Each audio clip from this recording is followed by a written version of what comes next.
welcome to another edition of KAMEN KAIZERS. I am your host, Chris Eaton, and joining me is... Arian. Welcome. I don't know what it is with you and Jessica. You guys don't like giving your full name out there. It's out there. I mean, It's Arian, out there. It's out. I mean, just how many Arians do you know? Like 4? Actually, you're the only one I know. And I do live in I did live in a predominantly Hispanic area, so I knew a lot more Hectors. I'll just put it that way. You can call me Hector. It's fine. Yeah. All right. So welcome back, everyone. This is episode 3. I'm hoping you guys have been enjoying this little project we've been doing. So for this week's episode, we decided to delve into the world of anime because look, that's in the circle, as I've said. You know, is the idea of this show is covering things that are in the orbit of what our flagship show, the Kaiju Kingdom podcast, is in.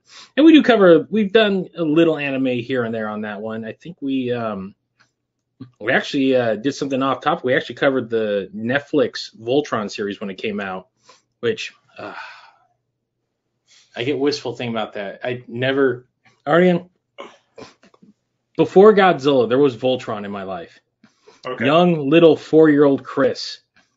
That was the first thing in my life before Sesame Street for anything else is Voltron. And when you say Voltron, you mean Lion Force Voltron. But the first toy I ever got for Christmas when I was 4.5. This is my earliest memory I have of my life. Is Christmas morning. I'm 4. We had where we lived. We had this giant den. We put the tree in the back. I remember waking up. I remember 4 of the very specific gifts I got that morning. I got 3 He-Man figures from a line that just died. That was the Power of Grayskull line where they had the robot dinosaurs. Yeah, I remember those. I had the Triceratops. I had the Pterodactyl. Did not have the T-Rex. And we got I think it was like a Buzz Off or something. Right. But the other thing, the big gift for me, because my mom and dad knew I loved Voltron, they got me Voltron. It was this big box. It was wrapped up. And we were opening it up. And it was the Car Force Voltron. And I'm like, well, that says Voltron. Because out here in Southern California, we didn't really get Car Force Voltron, like in syndication. I'm 99% sure it aired, and it aired once, but it was before I was cognizant of it. While the regular Voltron, because it was there's like 65 episodes, was constantly on rotation. And I don't think it was ever put up on home video because my parents used to rent from Warehouse Video. There's a name you've not heard in a long, long time. Yes. Warehouse, where you used to go get your music and your VHS copies of like Roadhouse when you wanted them, and then they had a rental section. They weren't as deep as Blockbuster was, but because they were like, we're selling music, that's the rental's just a skim game. But they had, at the time, in the kids section, they had a very elaborate collection of like Japanese stuff, and they had the first 5 episodes of Voltron, and they had the second 5. So those constantly, I beg my mom every weekend, I just want to get Voltron so I can watch it over and over again. So the Car Force was like, okay.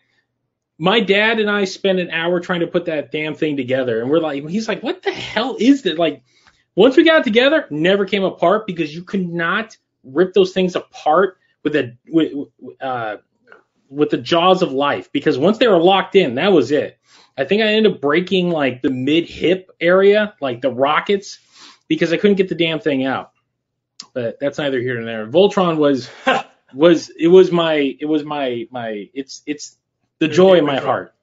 Yes. So believe me, years of seeing disappointing after disappointing Voltron reboots. Third Dimension, the Voltron Force. I give them credit because they did something new and they played with the mythos. I'm fine with it, but it was not what I would call a great outing.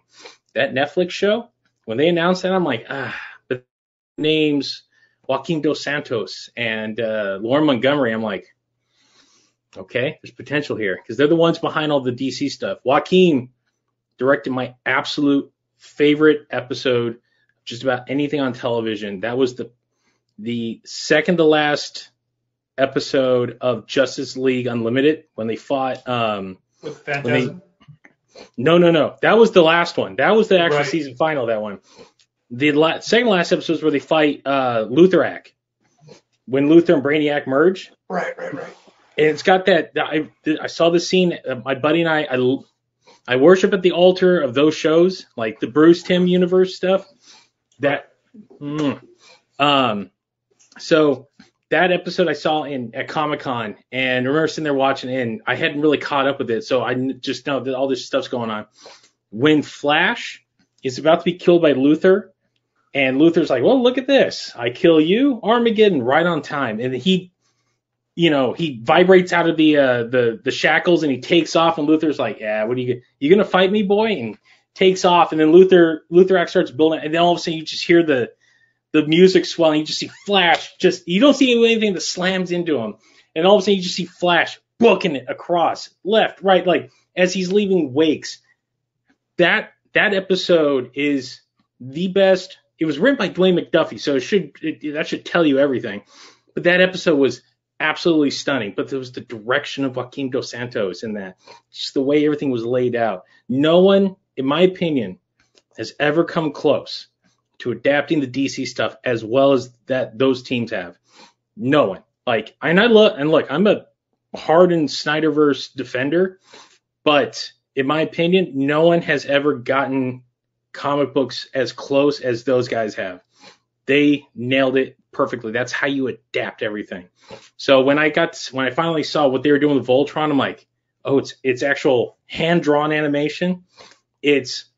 They're retelling the story, but it's a completely new way. And they didn't like zhuzh it up or anything.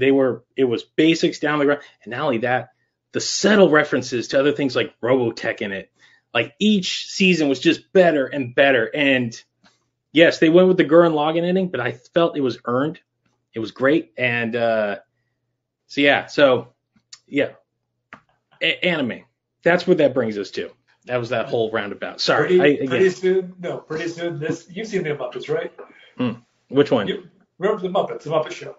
Oh yeah. Do you remember what were the two older gentlemen Muppets? Oh, Waldorf and Steckler. That's gonna be us. Pretty soon, a couple more episodes. Remember when they used to do that? Oh yeah.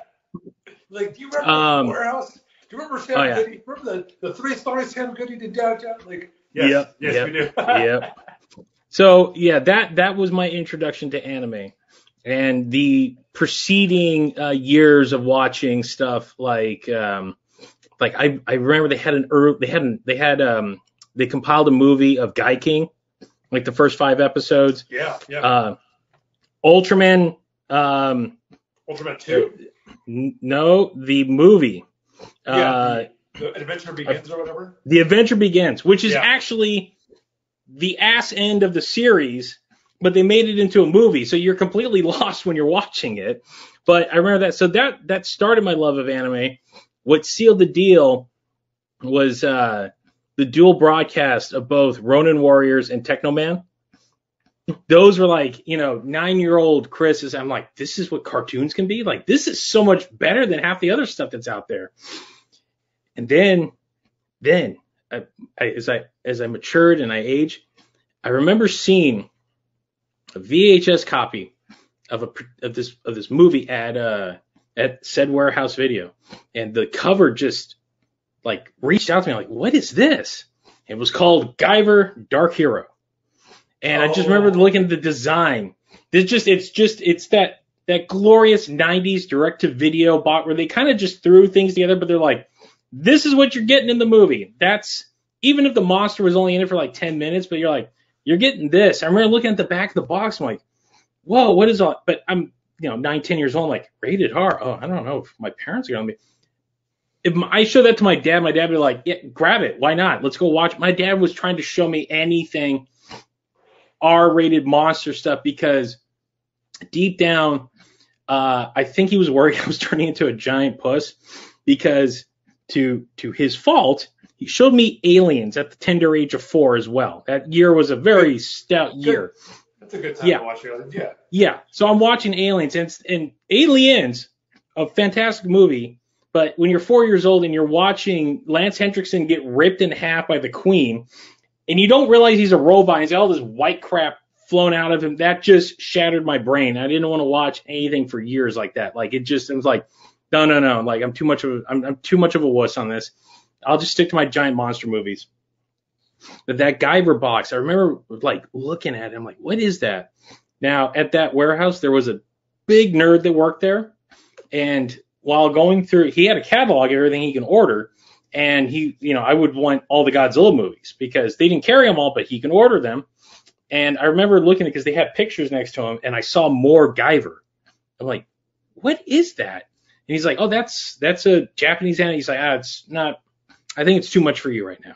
Too much. So, smash cut to 13-year-old me, move down here, and my new video store had a Japanimation section.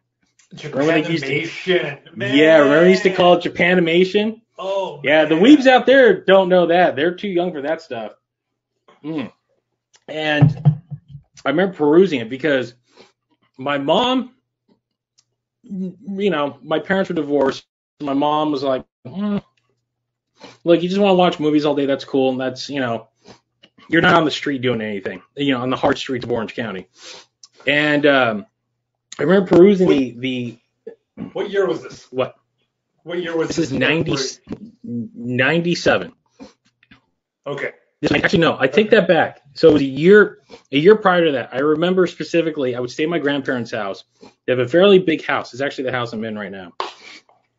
So they had a VCR upstairs, and the whole upstairs was, when my brother and I would stay over, that was our domain, as long as we didn't mess it up.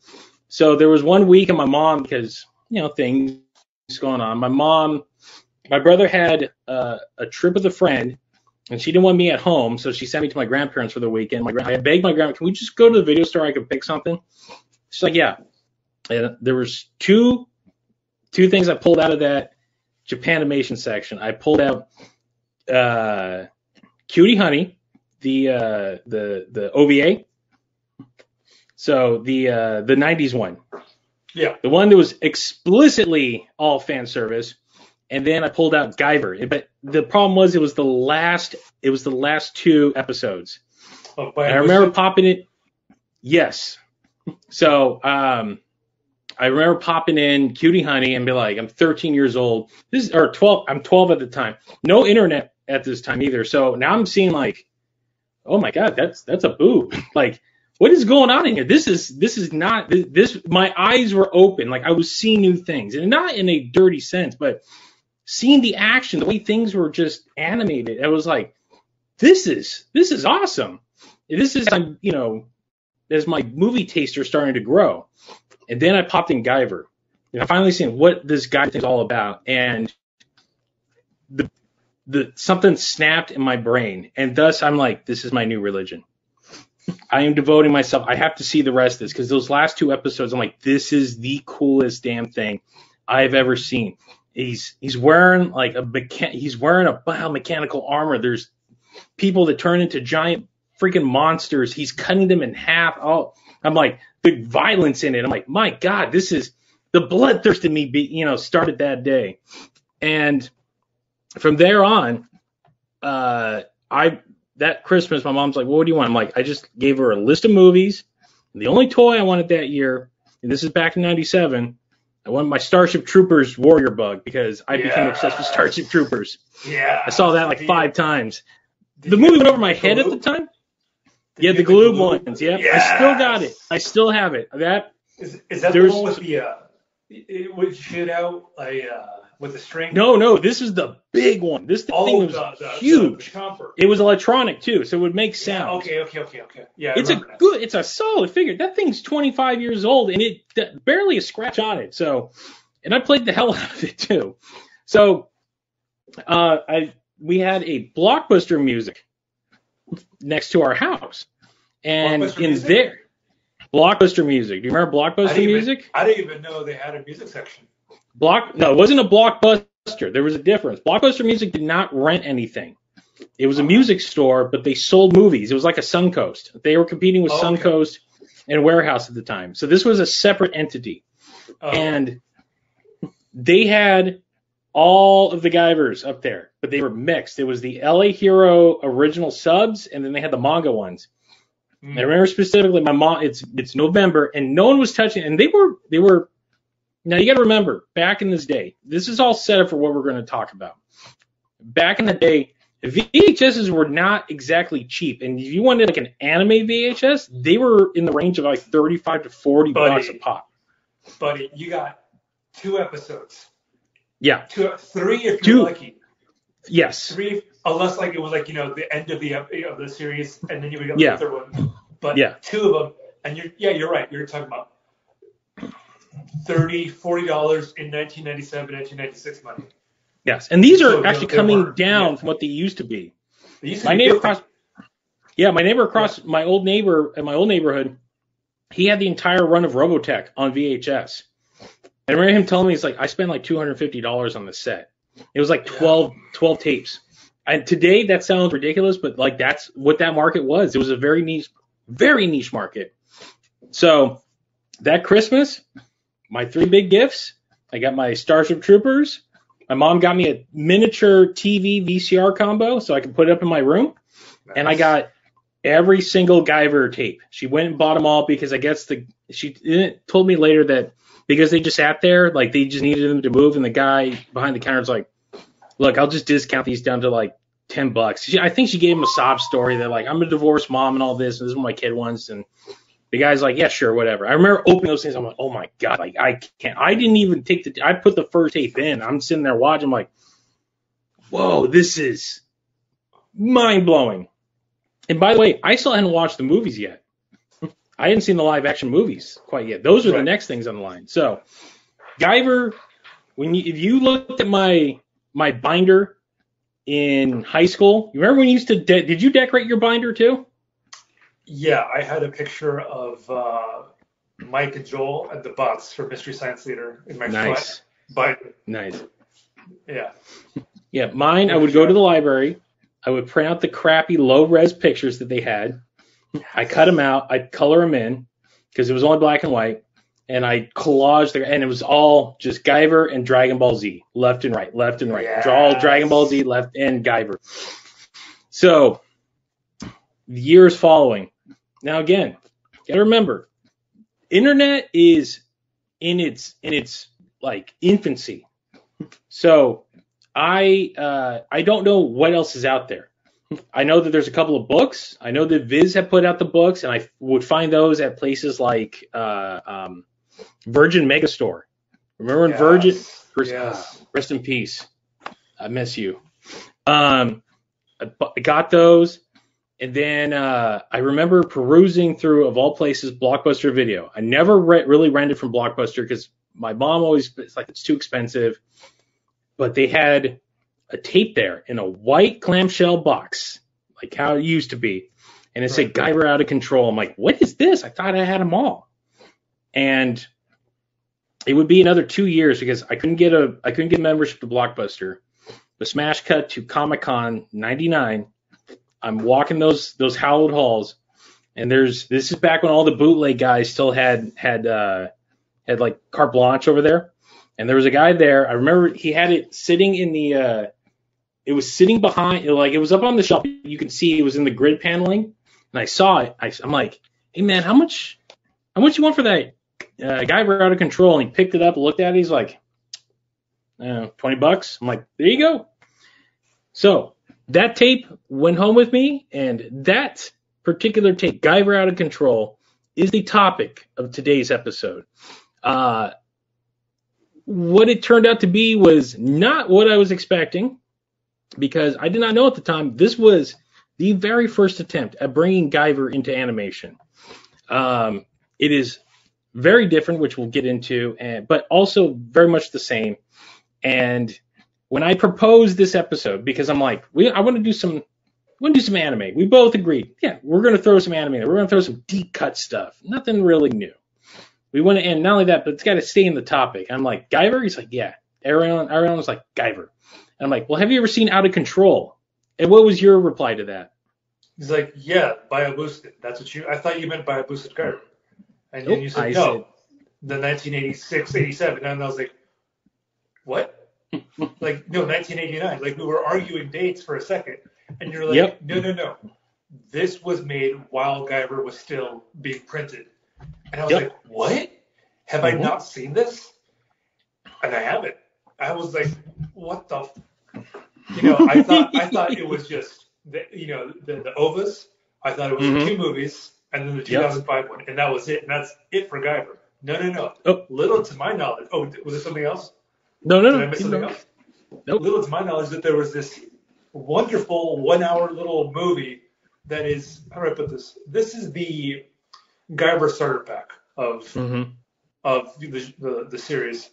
If you like this and you have no idea what Guyver is, you should probably watch this and then watch everything else afterward. But I think, Chris, you set this one up, and then we'll talk about it. So again, to my glee, the fact that you had never watched this, I'm like, oh, perfect. What? It's only, I told him, only an hour long.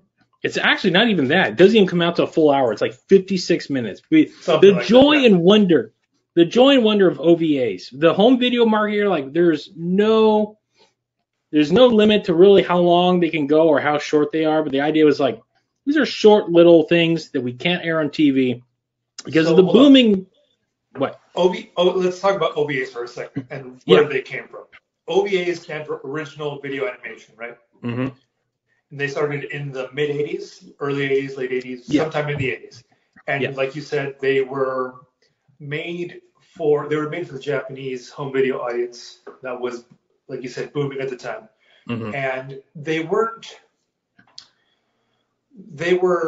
anywhere between like 45, half an hour, all the way up to 2 hours, depending on what it was. And you would get them. The best thing I would compare them to now are limited TV series.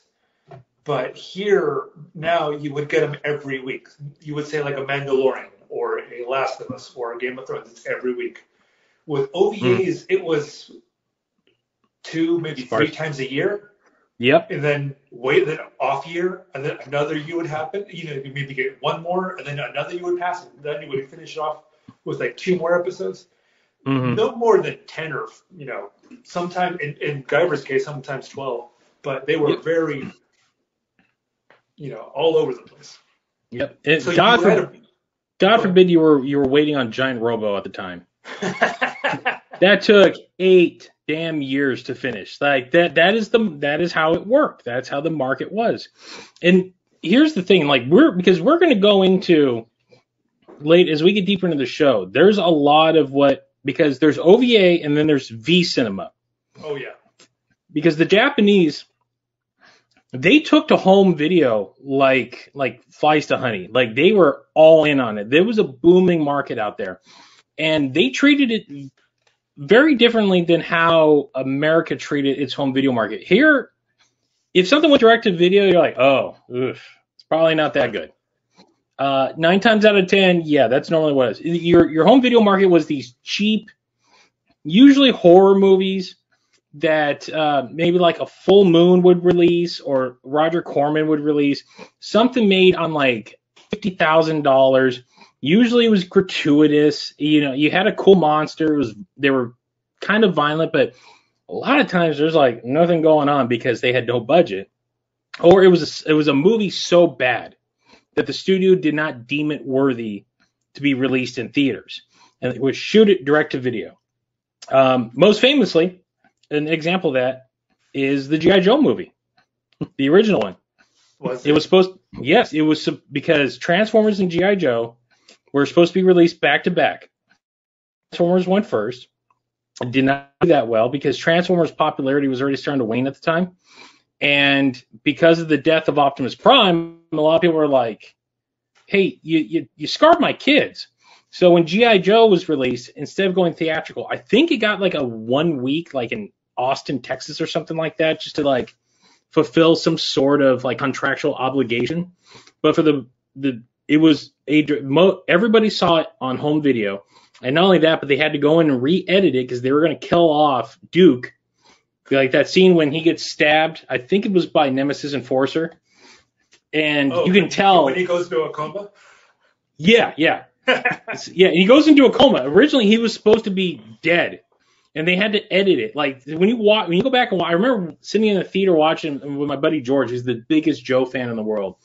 And I'm watching him because I've seen it like once or twice, but I'm really looking at like because we saw a theatrical viewing of it, and I remember like, oh man, on the big screen that edit is so much more apparent because Duke gets in front of Hawk, his brother, or Falcon, it was Falcon I think, and takes the blow, and there's this.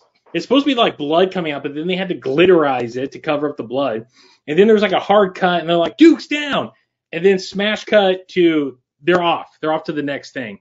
And then literally after they defeat Globulus and Cobra Law, they just get like there's an overdub and they're like all cheering, and all of a sudden you hear, "Hey, Duke's gonna be okay," and then credits. And that's what the home video market was. Not in Japan. Japan for what it was. It was more or less like a lot of filmmakers cut their teeth on the home video market because you could do a lot more experimental stuff out there, and it wasn't as regarded as like this is like where trash goes. Like no, there was trash made for it, but it was beautiful trash, glorious trash, and that is where the market for a lot of these more adult themed animes would come because Japan loves their animation, and that's when I believe that's where the boundaries really start getting pushed. There's gonna be an episode down the line. We're gonna talk about Gina Cyber because you want to talk about boundary pushing. That pushed the boundaries to the point I found out that it was even banned for a minute. So this is where Guyver comes in because now adapting manga is not it's not a new thing. Like I think like something like almost 70 or 80% of like all the shows they ever did, like the big series, were all based off some sort of manga. And Guyver was no different. But this was made as they were wrapping up the first 4 chapters. Like that's literally what you're getting in this OVA. But because there's so much that goes on with Guyver, they truncate it. And we'll get into that in a minute. But that said, this was the very first outing for Guyver. It was the first time anybody saw any sort of animation for it. And it goes into a test run that for people who've never seen it, it's always interesting to hear because 9 times out of 10, the people I've talked to that love Guyver, it's the last thing they've ever seen because this thing has never been released on DVD ever. It's not gotten a DVD release at all. I have no idea why. I've heard theories that a master copy may not exist anymore. I've heard theories that there's like a rights issue. I don't know. Even in Japan, it does not. The only way it exists now is that VHS copy that I want to say it wasn't Streamline yet or LA Hero. It might have been LA Hero out here. I got to double check that. It might have been LA Hero because I think they picked it up after the other ones. But it was only subbed too, not dubbed, because LA Hero manga I think did the dub eventually. And it's when you watch it out of order, like for the people who saw it when it first came out, you're like, oh, okay, yeah, this is where it's at. But for those of us that found it years later, they're like, what? Like, where does this take? Like, what's going on with all this? This is odd. This is different. Like, I fear change. Like, I don't know what's going on. So I'm going to let the person who watched it, the virgin viewing, Ooh. I'm going to let Arian take over because I'm very curious. He's not really told me much. He's just given me like a few. I'm like, save it for the show. And let's jump in to Guyver Out of Control. Okay. Let's start at the beginning. So if you don't know what Guyver is, Chris, can you tell us a little bit what Guyver is exactly? Guyver is, so lay the ground. So Guyver is, it's a big genre mashup. Best way I can describe it, it's Iron Man meets Iron Man kind of meets Manchurian Candidate because there's a lot of shadow government stuff going on in it. But it's not government, it's a giant evil corporation called Kronos. Right. And Kronos has their hands in everything. They're a worldwide massive multi-corp. They I think their public face is that they're like in tech and stuff like that. They're very powerful, very rich. And Think Umbrella Corporation. Think Umbrella Corporation. They are Umbrella, very much so. And they have genetic technology way beyond anything else that they can turn humans into these bioweapons called Zoanoids. Think of like a man turning into a werewolf, except you're not turning into a werewolf. You're turning into like a 12-foot giant gargoyle or a 12-foot like bat monster that has massive shoulders that open up and fire laser beams out of. And it's all organic. The basis of the story is we have our hero Sho Fukumachi and his two friends Mizuki and Tetsuo. And there is it starts off with Sho inadvertently coming in contact with a device called what Kronos dubs a GUYVER unit. And they're these kind of octagon shaped thing, like discs. They're about the size of a phone book, and they have a metal in the middle of it. And Sho comes across one after a rogue Zoanoid stole them. We don't know why, but he was stealing them, and Kronos was trying to get them back. So that's a great way to start this story. Yes, because that's exactly where this starts. Starts off at a rainy side of the road. And you see this guy this hobo-looking dude, and he's holding a bag, and then a trucker comes in and pulls over and gives him a ride. They don't say his name outright, but the character, the hobo-looking guy's name is Malamat, correct? Malamat. Yep. Malamat. He shows up. He's a character in the main story. Yes. So very brief, but he's very important to it. Yes. He's carrying a bag of what he calls spare parts. The trucker asks him, what's in the bag, and he thinks it's drugs or money, or he's suspicious as to why he's out here in the middle of the night on a rainy night. By the way, the trucker very dubious himself too. Very sketchy looking guy. Yeah. So he loses patience with Malma and kicks him out, but he holds onto his bag. And he goes like, "What the hell is this? This is garbage. This is just they're phone book looking things with a marble in the middle." And he's driving along, and then all of a sudden you see his eyes widen up, and two skeleton looking monster hands come out through his front window and grab him and they blow up the he loses control and blows himself up in the truck. And then we meet our main characters, who are Sho and Mizuki. Yep. And Sho is a schoolboy. Looks like he's in middle school. And I think Mizuki, he's like 15 or 16. I think that's how old they are. Yeah. So to be fair, this one drew him younger looking than he looks in the other version, even including the manga version. If you've ever seen Double Zeta Gundam, he looks exactly like Judah. Okay. And then Mizuki looks like she looks like Ranma's girlfriend. Right. And it's very sweet. They're having they're out on the walk, and you're introducing them, and it's very nice, very very Shonen Jump anime looking time. Cut toward later to that night, and you see Malmont. That's his name, correct? Yep.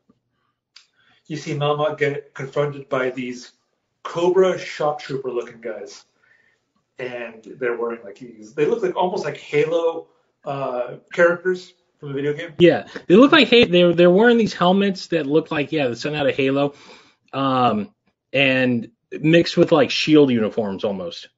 Yeah, very cool looking guys, and I think these guys look cooler than they actually do in the OVA. Right. Oh yeah, because they weren't full gear. Like the helmets are fully covered and everything. Is that how they are in the manga? No, they're not. The manga is they wear goggles and they got the helmets, but you can see like a Batman look. You can kind of see their face still. Got it. But they're all very uniform though. They all look the same.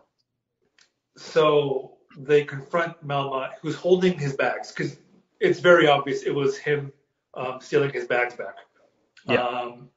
He transforms into this Attack on Titan looking monster. He looks like like a Inside Out man. Yeah. He grows maybe like 8 feet, 9 feet, and just looks just like a horrible. He looks like a painful Inside Out monster creature. Yep. And then one of these agents, you find out they're from Kronos, the company that we talked about earlier, and one of them removes his mask, and he turns into this gargoyle. How do you describe him? He's a big gargoyle. I mean, he turns into so the Zoanoids are designated by type. Like these are like mass produced creatures, and they are designated by their type. So this turns into Graygle.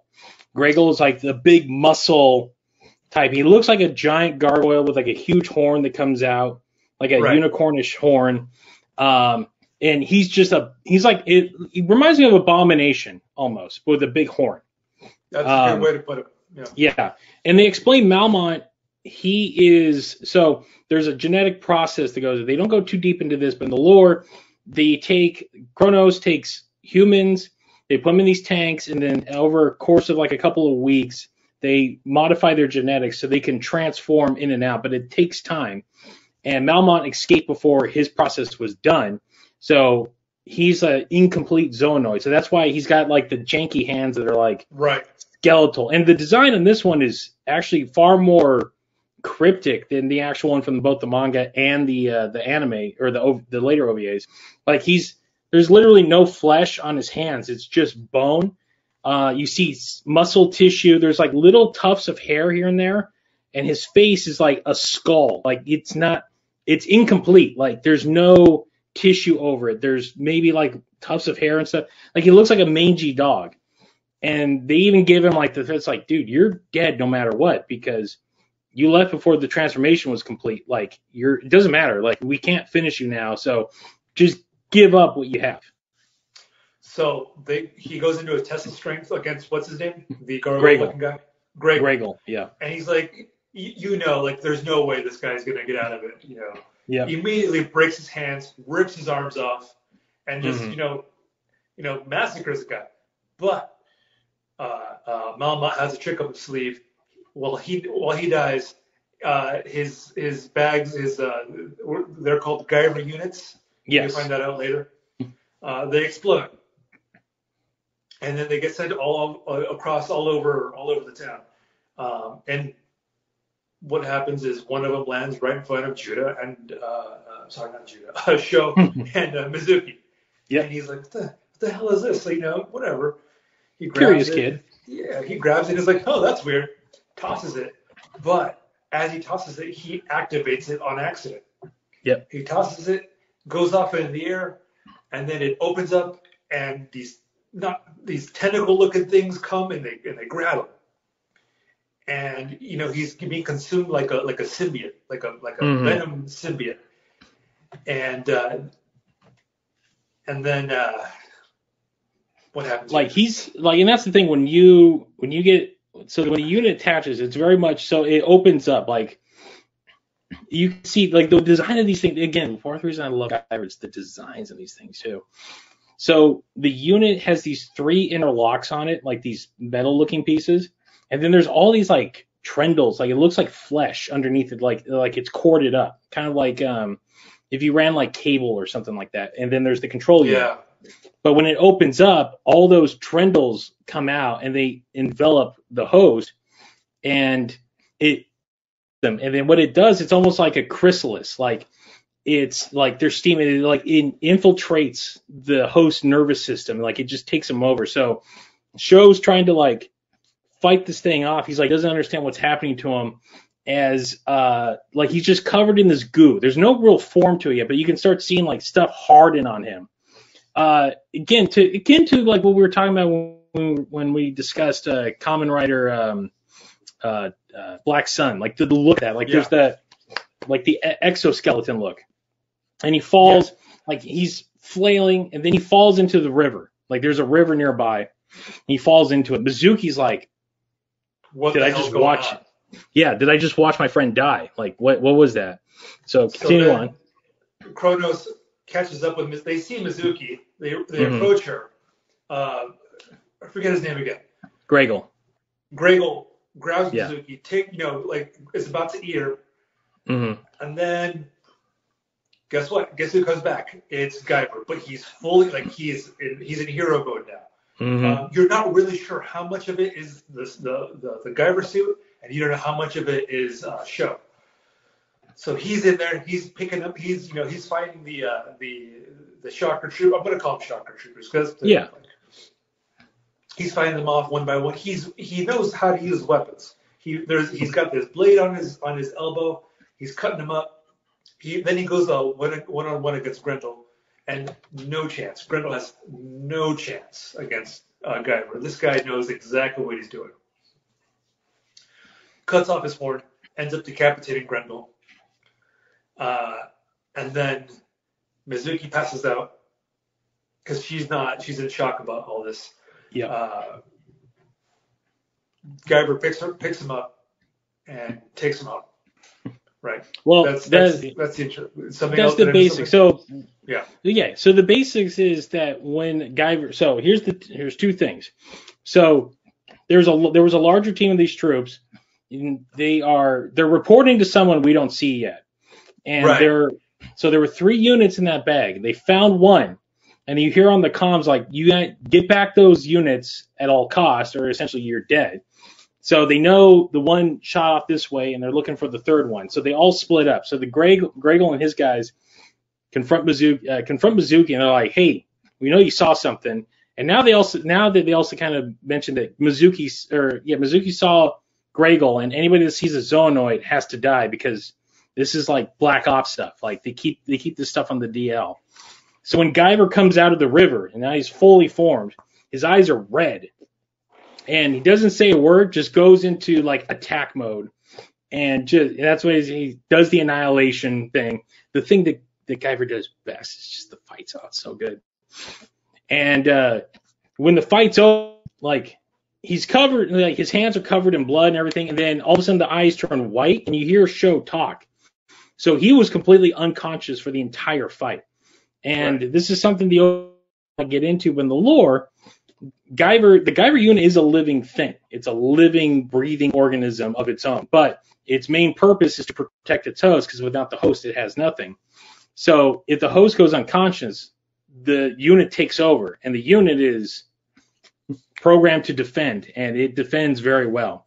So when Sho comes to, he's like, what? He's looking around, just seeing all these bifurcated bodies, and there's arms and all this stuff, and the Gregel laying there. He's like, what the hell happened? And as he goes to pick up Mizuki, he sees his hands, and he's like, what the hell happened to me? He has that moment of like every one of these animes does, where he's like, like I'm a monster, and then the unit disperses from it, and he's perfectly fine, and it kind of reforms over the river, and then kind of just disappears. He's like, that was weird, and then we move on. Like, it's literally like, okay. So I guess we're just going to ignore the dead bodies. Okay. So the next day, Sho's in school, and he's getting shit from his friends. He's saying, they go, oh, you get lucky with Mizuki or whatever. And they're just being being dudes. Just being dudes. Dudes being bros. Yeah. And then you see a flash on the screen, and you're like, what the hell is that? Sho reaches out to his friend. I didn't catch his name. What was his name? I forgot his name this one. I think it was just some nondescript buddy. Friend A, friend B. And friend A has a hole in the side of his head. He just got sniped from the outside. He goes like, what the hell's going on here? Turns back to his other friend, and then you see the bullet go in one ear, one temple, and out the other on his other friend. His 2 best friends just got killed right in front of him. Sho's freaking out, runs out of the classroom because he doesn't want to get shot next. Goes down to the police station and tries to tell the police officer, police is dead. He's like, what the hell is this? And then we cut to the Kronos organization, right? Yeah. And then we meet Valkyrie is her name?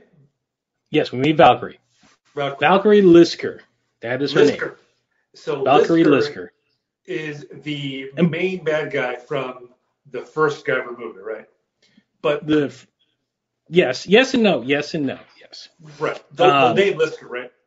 Yes. The Lisker is a revolving character in a few of these in this lore, but in the and this is where when I watched this I'm like, who is this? Because so far there's never really been any women other than Mizuki and a few other characters. So Chronos never had like any women. It's all like male oriented.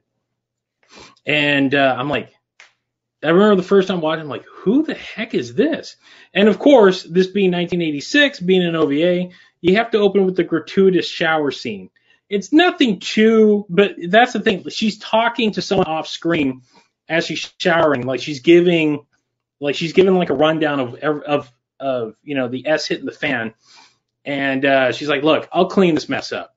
And we find out at that point that Chronos recovered only one unit. And the unit was slightly damaged because it hit a rock. So this is where I believe she's talking. We cut to the point where she's talking to the head of the Chronos branch. Right. Which is this big business dude. Kind of looks like a fat Mike Hagar kind of dude smoking a cigar. Looks like a Yakuza boss, pretty much. Yes. Yeah. This is I forgot. Oh my God, I'm blanking on this thing. This is Makishima. This is the head of Chronos. And they're both like, look, this is a mess. We need to. And that was the thing. The units were being transported to Chronos HQ, so they're being studied. Like we find out through this scene that like these units are new. They even to them they're like, we don't know exactly what these things do and what they are. And the only thing they know is that they're potentially potent weapons. Right. So something happens. She activates the unit that was damaged. Yes, she was inspecting it. Yeah. Yeah. It activates. Same deal. Tentacles come out and they attach to her. And when I said they attached to her, they attached to every. So, real quick, I just want to kind of touch on this again. This is how anime was back then, because this is all geared towards men. It's geared towards guys, geared towards dudes. Sho's transformation was very body horror. They're both body horror, but there's body horror where it's quick and it's like he's involved like Venom.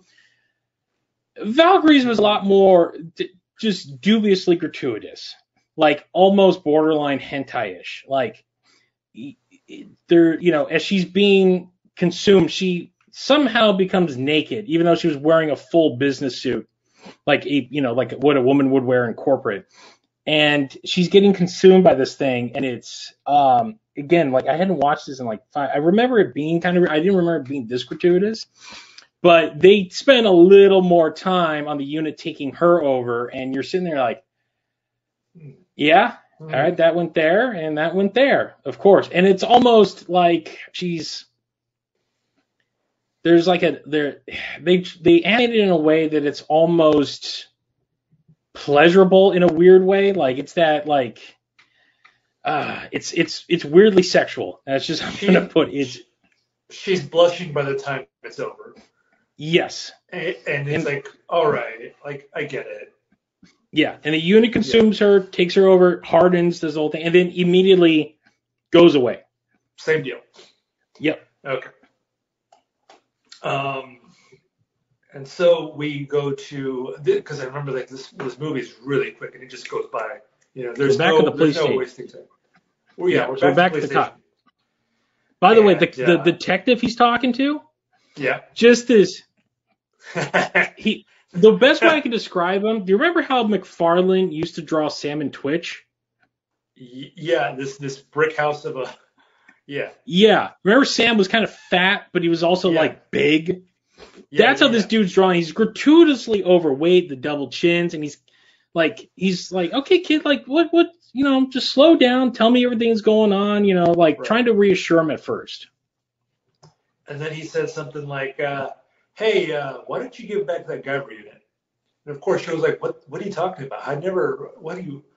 And he goes like, yeah, it's probably a good idea if you join me back at HQ and you just turn over your Guyver unit. Like she was like, I don't know what you're talking about, bro. Gets angry with him. Then you find out he himself is a Zoanoid. Yeah. Transforms. He's a Kronos agent. Big surprise, right? Again, just like Umbrella, it's everywhere. Everybody's a Kronos agent.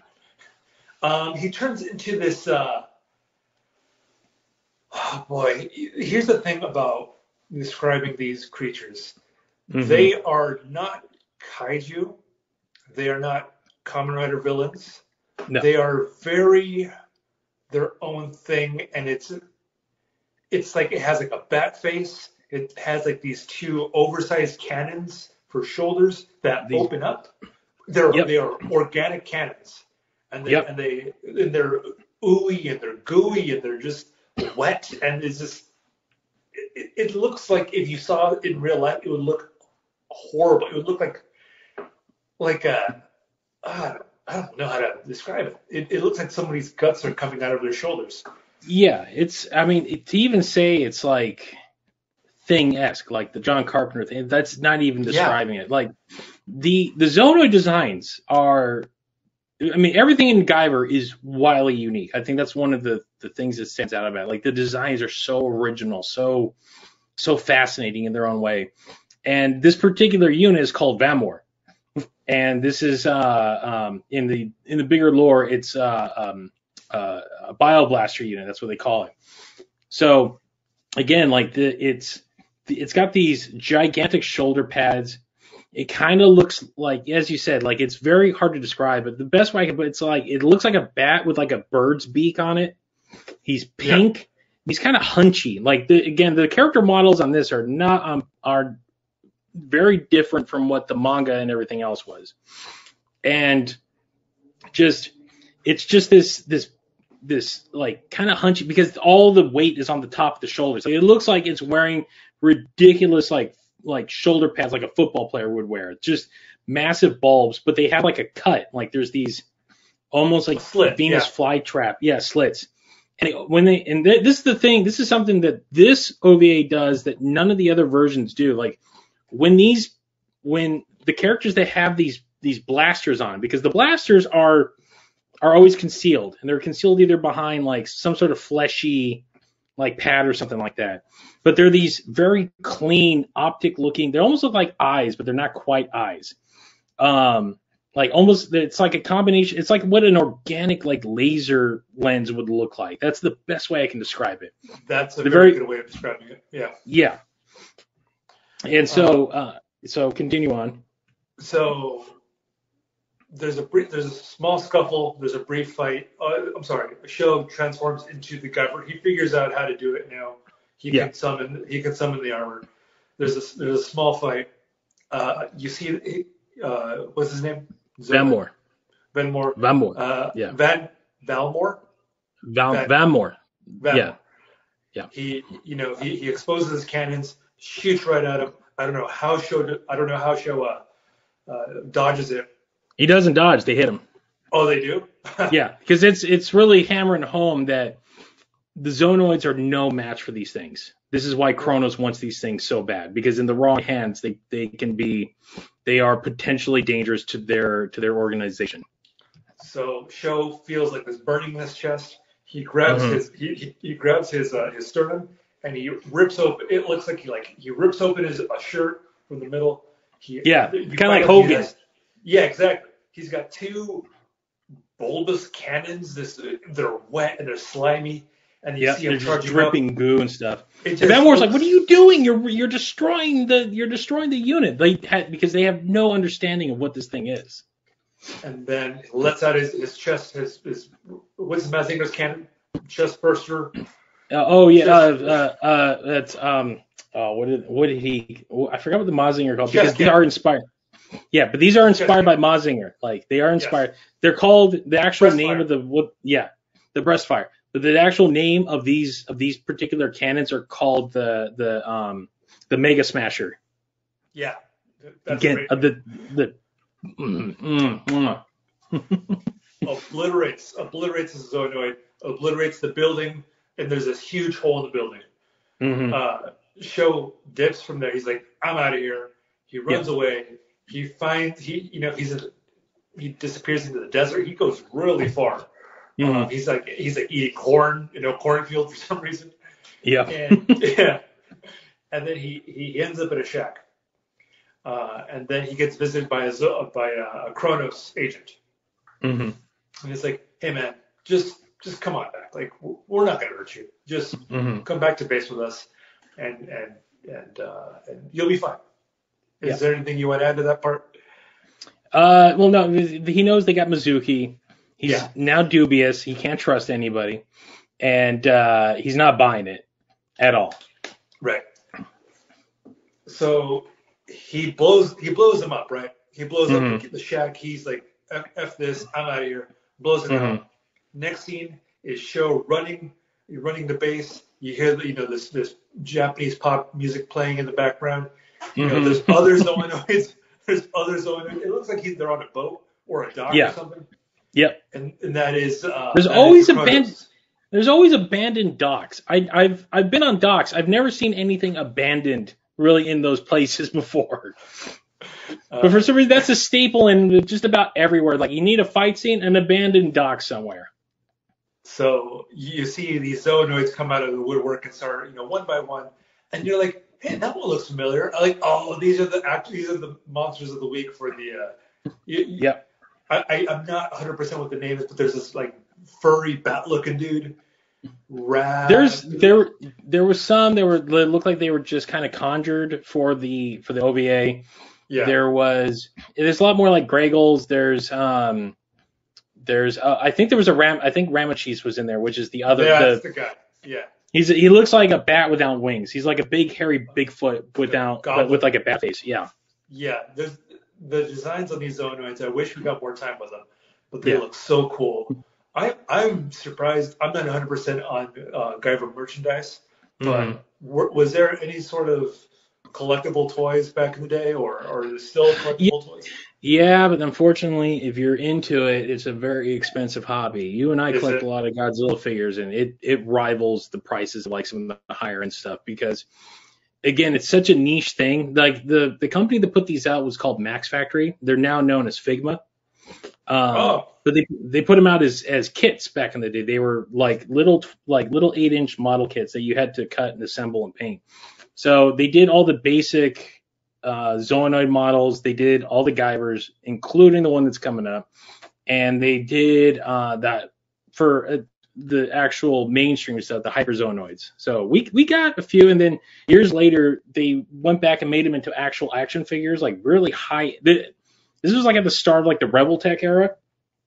These were like Rebel Tech-esque, but they didn't have like the snap joints. They're very clean figures, but you hold them and you're like, I feel like this thing's gonna break if I really screw with it. Yeah, but if you try, like, again, like I got a small collection and I paid a pretty penny for a lot of that stuff. So I gotta find some of these Zoanoids because these are really cool looking monsters, and they look great. They look awesome. Do yourself a favor and Google Zoanoid and let us know which one your favorite one is. But so Guyver's going around. He's chopping up Zoanoids left and right, and then he makes it on the boat, and he's confronted by Valkyrie, but she is transformed into Guyver 2 in the second one. And you understand when you introduce her to Valkyrie, she's working out, she's a fighter. She's a grown woman. She knows her way. She can fight. She's got some strength on her. Sho, on the other hand, is a schoolboy. He's a 15, 16-year-old schoolboy. Not the best fighter. No. But at this point, it looks like the Guyver unit is taking over for Sho. And no. So no, this is a very important thing. Especially they don't hammer it home as heavy on this one as they do in both the manga and the other OVAs in the later series. But the idea of the Guyver unit is that every unit is equal. The units, all they do, they enhance whatever organism it's connected to. So theoretically, Guyver 1 and Guyver 2 are on equal grounds, but where it comes down to, much like in martial arts, is the skill. And if you have better skill, you have better technique, that's going to give you the upper hand. And that's why, so when Show's been basically like when he's fighting, he's relying on this new strength he's got. It's like he's like a superhero who's just, it's kind of like the Captain Marvel, the Shazam movie, when he learns that he's Shazam for the first time and he can do all these things, like he's still figuring it out. So he's like shoulder tackling. He knows he can pull the blade. It's officially called the high frequency blade because it vibrates, and that's how it can cut through everything. So he's just kind of relying on the strength of the Guyver unit alone, but he has like zero combat skill. Like he doesn't know how to throw a kick right. He doesn't know. He's just kind of like he's winging it. And now he's fighting someone who has legitimate skills, and this is where the test comes in. And he takes on Valkyrie and her unit. Long story short, he's getting his ass beat. Yep. She knows what she's doing, and she's countering every move that he has. It's almost like she knows what he's, she knows how to. I don't want to say she's playing around with him, but she's definitely not, I got the sense that she wants to make him suffer, almost punishing him for getting involved. Then you go into your spinning kicks and these takedowns, and somehow Show manages to damage this core. Every Guyver has a core here. It's called the control metal. That is it's the brain function of the unit. That is where the units. It's basically the processor of the unit. It's on the head, and her unit was damaged. So there's like a chip. There's like a crack in it. So it's twofold. There's like an outer ring, and then there's the main orb. And you can see on the top, like left-hand corner, it's damaged. And when he hits it, because that's like basically like the Guyvers aren't immortal, technically, but they have like immense regeneration like capabilities. Like if you get damaged, it will repair you. It will repair your body and everything. It will eventually like regenerate. But the thing is, the control metal cannot be. The control metal's literally the strength and the main weakness of the Guyver of all Guyver units. You could be caught in like a nuclear blast. As long as the control metal is intact, it will regenerate. But if it's damaged, that throws everything into chaos.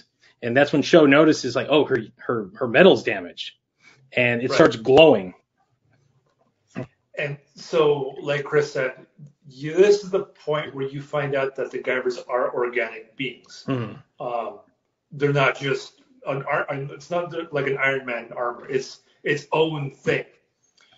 Yeah. And so she's not feeling too well, right? Yeah. She starts feeling like, oh no, what's going on? Something's wrong. She knows something's off.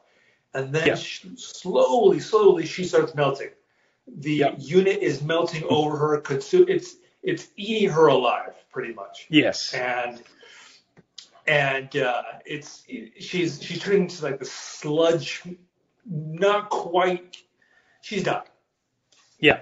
It's like a mouth opens on her. It's got like all these fangs. Like this is it's the breakdown of the unit. The unit because the Guyver in they call it the Guyver because it's out of control. It cannot be controlled. And when the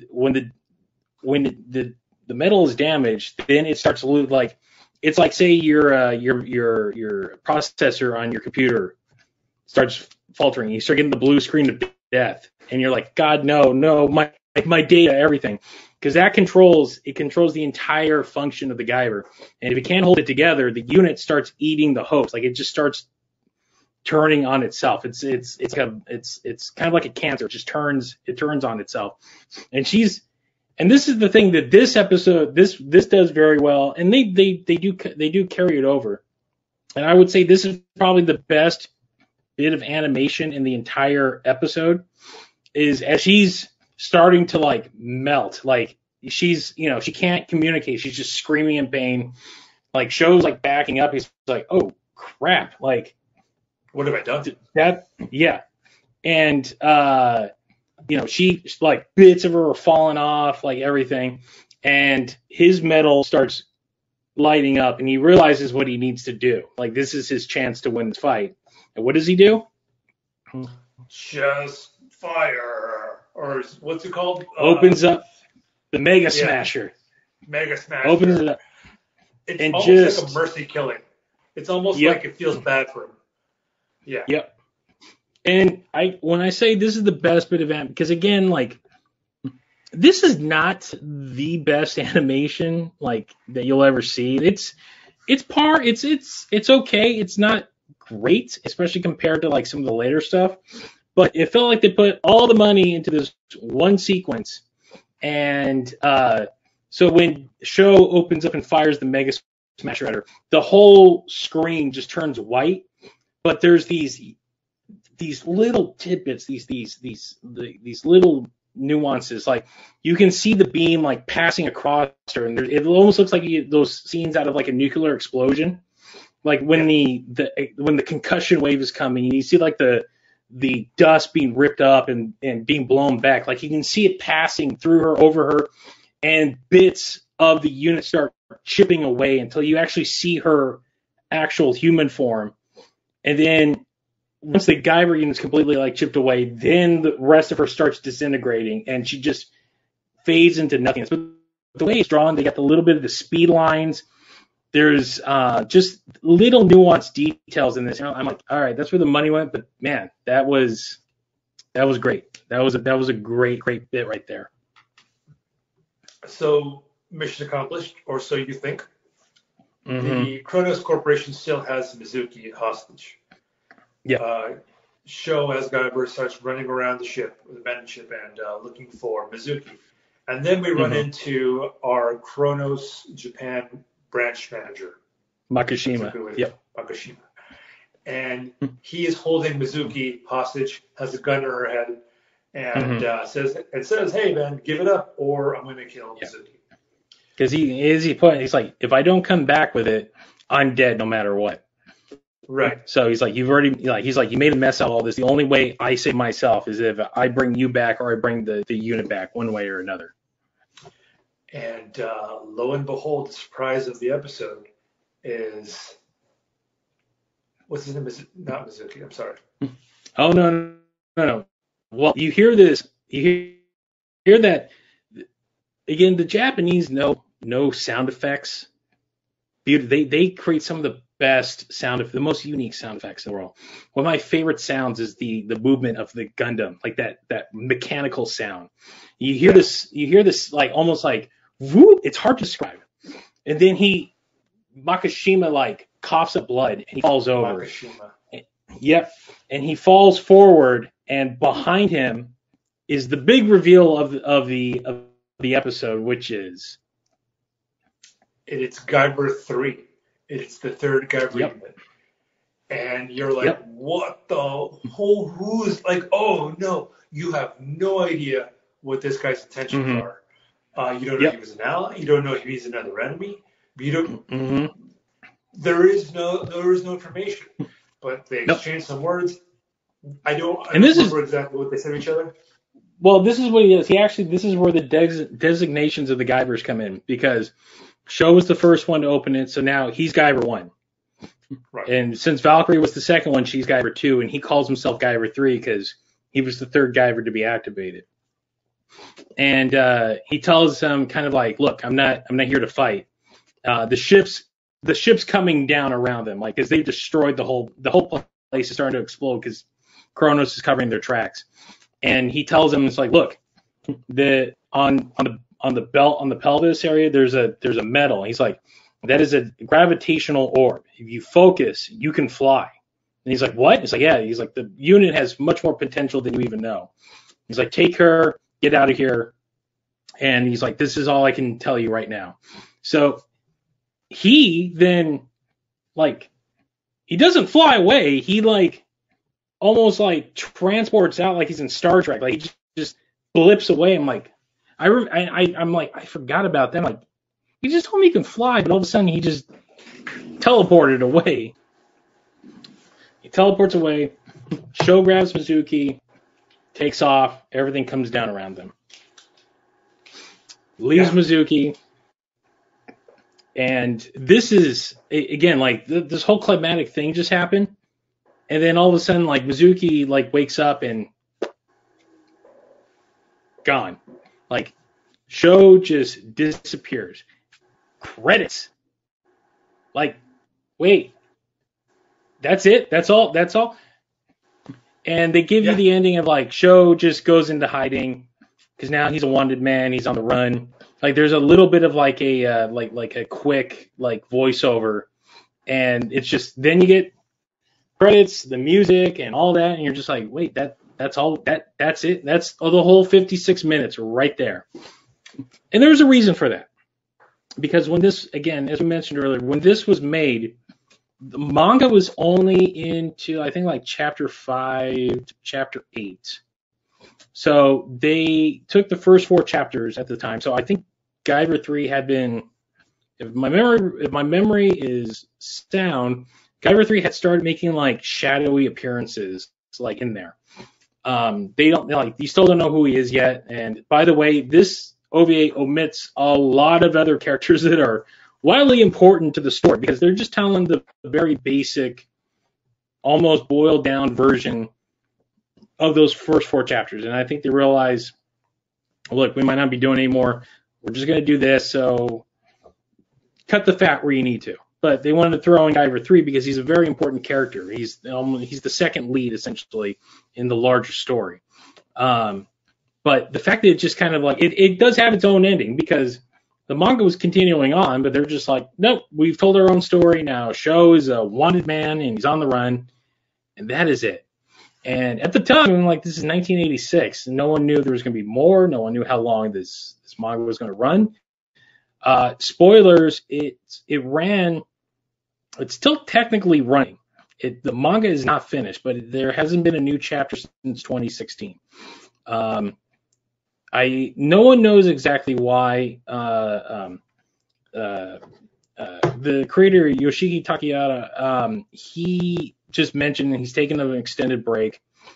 Never any follow up to it, and the rumors I've heard were that the big one I heard was the fact that he had an assistant that assistant might have done a lot of the heavy lifting on the drawing end, and that Takaya might have been more like the story man more than anything else. And he's an artist in his own right. Like, he drew before this, he did a manga called Hades Project Zeorhymer, which when it was initially published was very much, it's a hentai mech series. That's the best way I can describe it. There is actually an OVA of it that omits a lot of that stuff, and it was actually done under a pseudonym too. Like, he didn't use his real name on that one.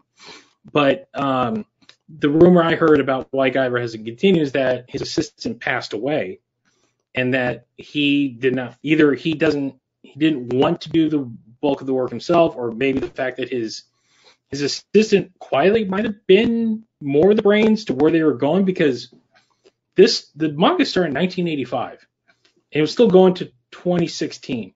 And look, those of you who love Berserk know this pain of a super long running story that you're into, that the creator, like, that is one thing that he does. It's the only thing he does. He's not doing anything else. And then something happens and you're just like, I'm never going to get this finished, am I? Now, thankfully with Berserk, people are taking up the mantle to finish the story. Like his Mirai, the creator of Berserk, he sadly passed away almost 2 years ago. His friend, who's also another, I believe he's another manga writer and artist. Apparently, he's the one that knows where the story was going and knows where it was finished, because I think they would tell each other. He would talk, he'd pitch him ideas like, this is where I want to go. Okay, maybe work this. So they're taking up the ungodly and unforgiving duty of finishing it. His assistants are going to work on it, because when you read these mangas, especially something like Guyver or Berserk, the amount they're in black and white, but the detail is is extravagant. Guyver was very extravagant in its details. Like it's not Attack on Titan. I read Attack on Titan, and there are parts in that manga when you're like, there's literally no backgrounds in these fight scenes. It's just white background, and two Titans are smashing each other because it felt like we need to get through this. Where Guyver's very intricately detailed. So for those of us who love the story, because it felt like they were getting into the home stretch, and there's so much going on in that, and that's for another podcast for another day. But it felt like they maybe had like another 2 or 3 years of story to tell, and God only knows if we'll ever get it, because there were twists and turns coming, and they were really hammering some stuff home that like you can kind of see where things were going, and there was like maybe like a big twist you didn't expect coming. And this is all speculative, but if you read the story, you're like, I think this is where it's going. But that's kind of how it is. So unfortunately, those of us that love Guyver might never see it finished, and that is tragedy in its own right. So overall, as a brand new viewer to this, the first time you've seen this now, 86. So yeah, this is 35 years old, over 35 years old at this point. What were your opinions? I thought it was great. I thought it was awesome. I think, like I said earlier, this is a great gateway. If you don't feel like committing to a 12-episode series, or how long is the 2005 series, or if you just don't know what it is, I think this is a great place to start, because it begins and it ends, and it ends pretty on point, but it leaves you with enough. If you want to continue, you could. The animation itself was, a little dodgy. It's kind of dodgy. It's kind of It's watchable. I mean, it's not like this horrible. In retrospect, you have to think about it. And this is 1986. Guyver wasn't established yet. It was still going on. So maybe the budget just wasn't there because it didn't have enough equity inside of it to warrant a bigger budget. But you see the money on the screen. Character-wise, it's great. Design-wise, it's beautiful. And this was this OVA was directed by Hiroshi Watanabe, who went on to direct. The things people would know are probably Orphan. Do you remember Orphan? No, I don't. It was like a magic kind of anime with a dude, and he directed a lot of Slayers. Another big 90s. OVA? 90s. No, a lot of them actually. Yeah, he directed the OVA. He directed essentially all the Slayer OVA. Yeah, all the Slayer OVAs. That was his big. This, from the looks of it, this was his first time out as a director. So this was like him cutting his teeth. Then you go and do Slayers. Slayers is fun. I like Slayers. It's been a minute since I've watched Slayers, but I remember it being a lot more fun than maybe my memory is giving. Or at the time, like my remembering is a lot more fun. And it was written by Toyo Yoshida, who was the director for a little series called Fist of the North Star. Oh. So, yeah, he ended up directing the main bulk of that classic series, and went on very prolific. This guy's got his hands in a lot of stuff, but Fist of the North Star is kind of like was the big thing that he did. Actually, he did Fist of the North Star. I think Fist of the North Star was before around this time. And then he's done, like, I'm looking at his IMDb, there's a ton of stuff, like cut his teeth on Yatterman, a bunch of other stuff. So, I mean, this was the first time out for a first time director, but he had a seasoned veteran on his back. Like I said, there are some massive changes in this. I mean, we touched on it earlier. Valkyrie is a creation for the OVA. She was not in the manga at all. She replaces Oswald Lisker, who is the original Guyver 2. And Oswald is an American short-haired dude, cocky son of a bitch. And he's the guy that eventually becomes Guyver 2. Same fate. Bear in mind, the characters, like the basic strokes and the fate of them are nearly identical, but they did a woman. And there was no, in the manga, there was no female Guyver yet. She does show up years later. Like, Takaya actually managed to, he incorporates her into the manga almost 25 years after her first appearance. Because because some of the outside stuff plays with the mythos, especially the movies. There's certain things they've not done yet, but she shows up. Like, she's Valkyrie, very almost, designs almost verbatim. She's not Valkyrie Lisker. She is another Kronos agent. And the story, she's actually like a rogue Kronos agent. She steals. They manage to take the control metal and rebuild the second unit. Kronos does, but it is but they use what they call like a pseudo control metal. So her Guyver unit is still a little glitchy because she can't maintain it for a long time like Sho can. Like, Sho can wear it for like days and weeks at a time, no problem. Where she has to take it off, like, it has like a time limit. She has to take it off because the faux unit, the faux control metal cannot maintain whatever functions that the original one could. So, and she joins up with like a rogue group of Zoanoids because, again, the lore goes very, very deep. But she does become canon at eventually, and she's in this later half that will never get finished. So no one really knows like what her purpose is, where she was going to fit into the greater arc of the story, or maybe she was put in there because they made figures of her.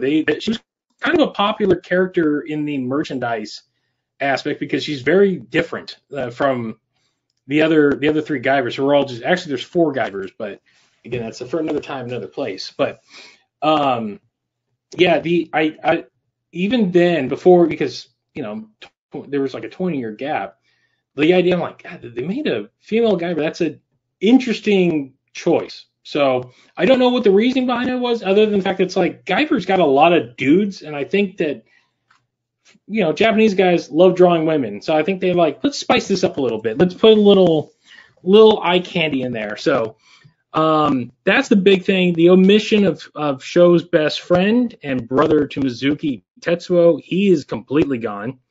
And we only get the tease of Guyver 3, and I believe when he was put in there, they had not yet revealed in the manga who Guyver 3 was, but you find out that it's the classmate of Sho, Agito Makishima, who is the adopted son of the head of Kronos Japan, and you find out that his whole thing is that he's trying to take down Kronos from the inside. Like, he was kind of working with Kronos because his dad was part of it, but he has this whole thing of like, I'm going to usurp this. But as the manga goes on, like, you find out that his intentions are not as pure as they seem. Like, he's still a good guy, but he might be playing a different game than the rest of the characters are. Look, I would recommend anybody who's never read Guyver, you can find them all online. Viz did release it out here, but they stopped at the beginning of the middle of what they called the Kronos Japan arc. And there's just way too much to describe. The story's very wide. It's a big, epic tale, but it's hard sci-fi. It is the hardest of sci-fi. But you get more monsters, you get more interesting characters. You're introduced to the higher ups of Kronos. You find out what their mission behind it is. It turns out that humans are actually bioweapons created by a group of aliens. They're called the Creators. You never see them. They are heard, but they're never seen. And that the Guyver units were something that these aliens would wear to interact with each other. Like, for them, they're not weapons. They're suits to uniform these different races that work with each other. And it's alluded that there might be a war with this group of aliens and another group of aliens out there. And they were creating bioweapons on different planets. And humans, they were like, we think we got it. We think we perfected it. And they create Zoanoids with them. They're like, these are going to be great shock troopers. But they experiment with a regular human with one of their units. So like, we just kind of want to see what happens here. And in the manga, they take a caveman. They throw a Guyver unit on him, and they have him fight a T-Rex, because it turns out the dinosaurs were like early prototypes of their bioweapons. And what we find out is the eventual head of Kronos. His name is Arkenfell. He bears witness to this, and they watch the Guyver unit turn into this weapon. They're like, whoa, like if we put one of these on one of you guys, man, that is like, we just upped the game. Like we don't even. Like, imagine maybe we put it when you're, fully Zoanoid out. Like this might turn the tide of the war. The problem is that the creators had like a psychic control over their creations. Like, the humans and everything else they create could not turn on their creators. They were all in control. When the Guyver unit was put on this caveman, he was tasked with fighting this dinosaur, cuts it in half, and then when they command the caveman to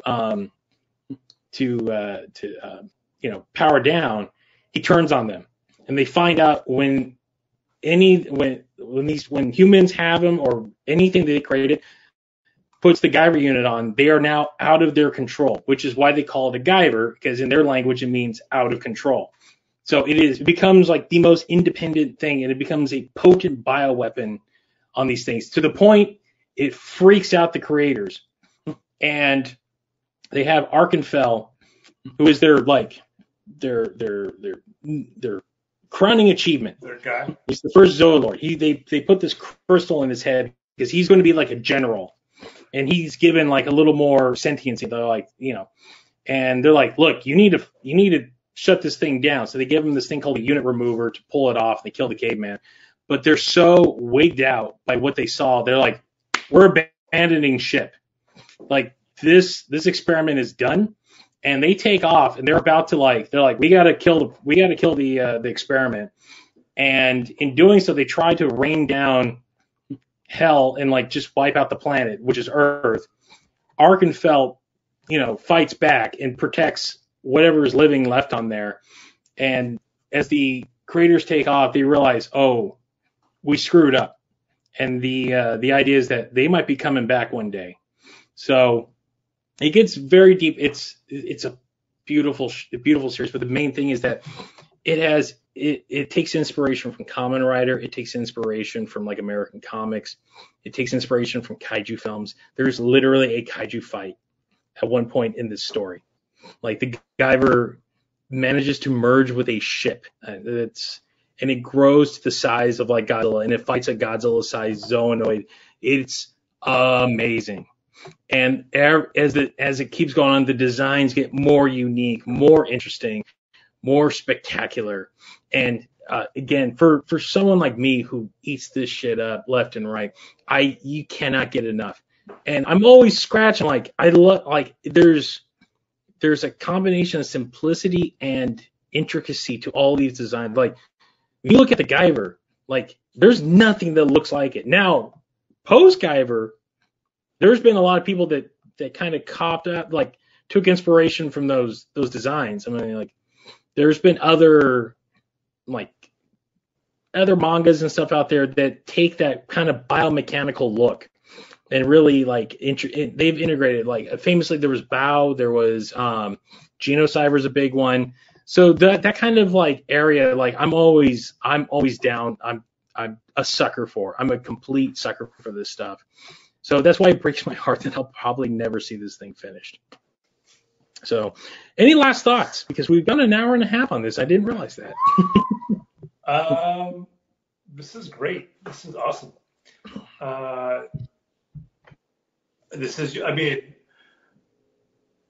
Number one, thank you for opening my eyes to this. What do you call your memory core? What do you call it? What do they call it? Your third eye, your chakra. No, not your third eye. What's the control unit? Yeah. I had no idea, and we both pride ourselves on knowing everything, but the one thing I don't know, like what the hell, guys, I have I don't want to give out too much, but next week's episode or next time we record, wow, So you want to tease that real quick? You want me to tease it? This is in that same conversation that we had, that Chris and I had. We're talking about, we both have our list of what we want to talk about, and he goes, one thing that Chris knows more about than I do are late 80s to early 90s kung fu cinema. And this next movie we're watching is, wow. I had no idea it existed. Mm-hmm. I don't think a lot of people do. I don't think a lot of people do. Remember when I said I don't know who these movies are for? This is exactly what I mean. This next movie, I have no idea who this is for, but it's a lot of fun, and I cannot wait to talk to you guys about it. Did you watch it already? I have seen it, but I'm gonna have to see it again because there's so much. A lot. This is like, you watch it the first time, and it's like the speed of like, what the hell was, like, you're just trying to, like, what's the story, and then the design. There's a lot, but there's a lot going on. Chris, we've covered the general consistency of Japanese cinema thus far, but the goal of the show is not to just be, we're just doing Japanese stuff. We're going worldwide, and I pitched this, which is this insane Hong Kong, I think it's a Cat 3 film, from the director of Rikyo. If you've never seen Rikyo, stop what you're doing, and finish and go watch it. But this next film is from the director of Rikyo, and it's called The Seventh Curse. And the best way I can describe it is Indiana Jones meets Evil Dead. And that does not spoil a damn thing, because there is so much more going on in this. And I cannot wait to delve into it, because this is one of my absolute favorite. Like, when I remember the first time watching it, I'm like, this movie is an absolute joy. It is insane to every degree. And this is exactly what I love talking about. So we're gonna hop out. We're gonna move away from Japan next episode. We're gonna go to the small island of Hong Kong, mid 80s, when they were just churning out everything under the sun. And man, did they love their trash.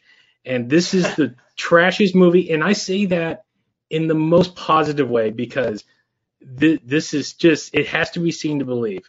Now, for those listening, if you've never watched Guyver Out of Control, you can actually watch it. It's on YouTube. The whole thing's on YouTube, because the only way, as I mentioned before, the only way it's available is if you buy the VHS. And I don't know a lot of people that have VHS players anymore. I still do. I got 2 of them. But it is, some hardened fan has done the Lord's work, and it's uploaded. You can find just a quick search on YouTube. Go check it out. It's only 56 minutes long. That's credit to credit. I highly recommend you check it out. And the same thing with Seventh Curse. It's up online. You can find it. It is available on DVD. Actually, it just got a big, I think it's, what's it, 88 Films? Is that their name? In the UK, they put out this big special edition of it, which I'm still trying to get my hands on, because there's a director's cut of it out there. But if you want to join us for the next one and you want to watch that, feel free to get a watch. If not, I hope that when you listen to it, you track this thing down. That's the goal of a lot of this show. We hope to introduce stuff that you may have never heard of or you've never given a watch, and hopefully we give you the gumption to go out there and check it out. So on that note, we're going to wrap up the episode. As always, if you're listening to this, you can find us. We are on the Kaiju Kingdom feed. So if you subscribe to our main show, episodes are under that feed as well. Our socials are Facebook.com/The Kaiju Kingdom Podcast. We're on Instagram at the Kaiju Kingdom, as well as Twitter. So if you want to reach out, talk to us, anything like that, hit us up. We are on there. As for the Kaiju Kingdom podcast, we got a lot of cool stuff coming up. Jessica is currently working diligently. So those of you who listen to the show know that she's always busy, but I'm hoping our review of Shin Ultraman will be the first film, because we are celebrating our 10th anniversary this year. And then next month is March, which is King Kong month. It is the 90th anniversary of King Kong. And I got a solo episode that I'm working on right now. I'm diligently putting it together. It's something very cool, and I hope that Kong fans tune in for that, because I'm kind of jazzed about it, and I hope you will too. So, on that note, that will do it for this edition of Kamen Kaizers. For myself and Arian, I said it. It's been real. Take us out, Arian.